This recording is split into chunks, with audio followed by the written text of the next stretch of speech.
The overall goal of this procedure is to develop a quantitative lateral line regeneration assay that can be applied to an adult zebrafish disease model. This is accomplished by first ablating the lateral line of adult zebrafish by treating them for 24 hours with gentamicin.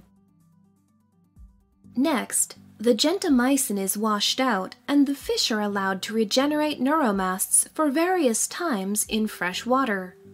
The fish are then stained with a vital dye to visualize lateral line recovery at designated time points.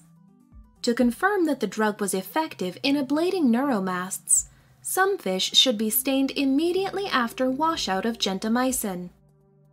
Then, the neuromasts of the lateral lines on fish or skin preparations are counted using images obtained with a fluorescent or confocal microscope. Finally, the experimental groups are quantitatively compared to the control group using a regenerative neuromast standard curve. Ultimately, fluorescent and confocal microscopy is used to monitor the regeneration of the lateral line in adult zebrafish disease models.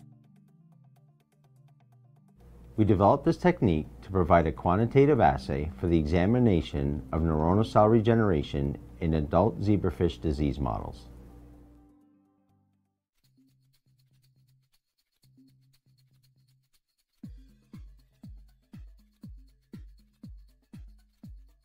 To induce hair cell necrosis, begin by adding a solution of 50 mg per milliliter of gentamicin sulfate in fish water to a final concentration of 0.004%.